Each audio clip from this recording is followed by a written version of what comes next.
Hi, and welcome to Geno's Picks, where after a perfect 4-0 championship week, Daddy has crawled back into the black at 46-40 and 53%, and looking forward to the week where he really shines, betting on the shines. Don't believe me? Over the past 12 years, Daddy is well over 70% against the spread, picking the team in the totals. And why wouldn't he be? After spending the better part of the past 5 months putting the ice in ice cold and getting all of the losers out of my system. And to my credit, the pictures I show of the losers aren't photoshopped to make them more likable. Now that we got that out of the way, let's make like ice and take 5 random shots at a guy that used to live in Minnesota. Because that fucker's dead. No.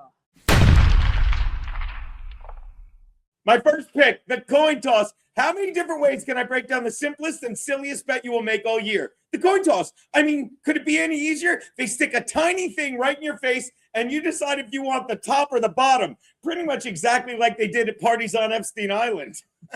Of course, the goal Sunday is to take the Chrome Trophy when the clock expires, as opposed to taking the adrenochrome when the child does.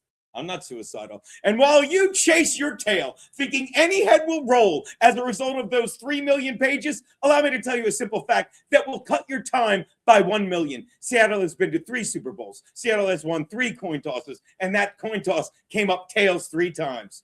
Go with the facts, kids, not the Epsteins, kids. Hey, fuck them. Go tails.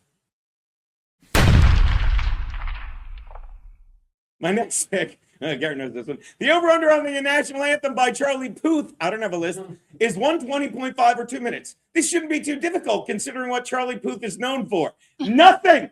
Which is why I had to look it up. Turns out the guy plays the piano. Please, the only person that has ever entertained me with what he does with the piano is Wile E. Coyote.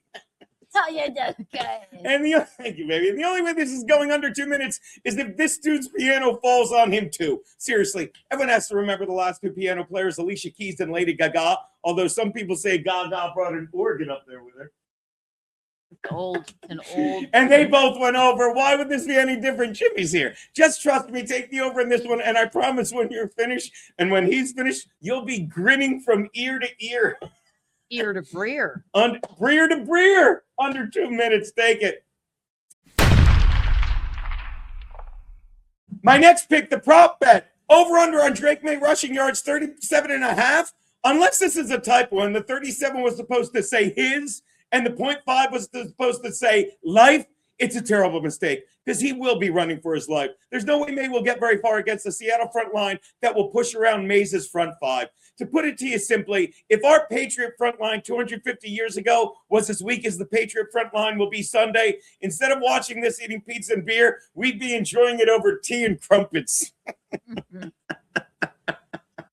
Give me the under on 37.5 rushing yards for Drake Maye. Brings me to the 2 biggies. Seattle is laying 4.5 to the Patriots in Santa Clara.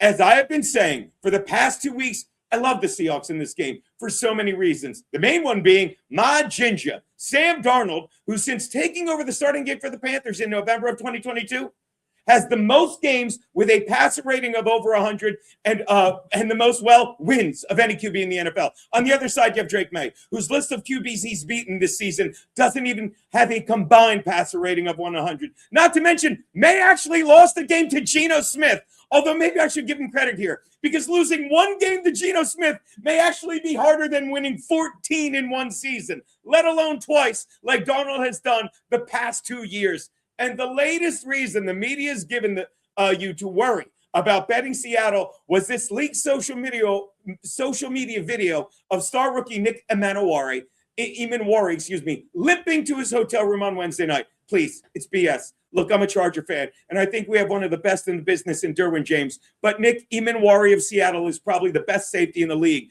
which is amazing because a 6'3", 220-pound black man running at you is seldom equated with safety. Thank you, Steve. Trust me, he was acting. The only person limping at that hotel is the hooker leaving his room Thursday morning. Emanwari is an amazing athlete who plays in more positions than that limping hooker, and he would play this game on 1 leg if he had to. Well, look at this specimen, 2 of his 3 legs. You get it? His dick, Jimmy.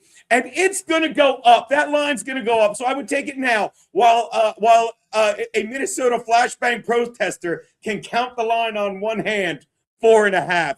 Give me the Seahawks, and I'll lay those points. Finally, the over-under on this game is 45.5, also known as the Biden presidency. I cannot see this game going over, as Seattle's defense is like nothing the Patriots' offense has ever seen while beating on terrible opponents. I'm not saying their offense is generic, but the last time New England was associated with anything original, it was one of 12 other colonies. My brother's a history teacher. He's going to love this. Seattle's defense is the best in the league, and as I've said before, the Patriots will not play well from behind. They will get off to a slow start and have an even slower finish. Not like I did the other night, baby, right? Oh, yeah. Baby. That was so good. Give me the under 45.5. Let's enjoy the Super Bowl. Thank you. Let's enjoy the now let's enjoy the Super Bowl. Oh. Embarrassing.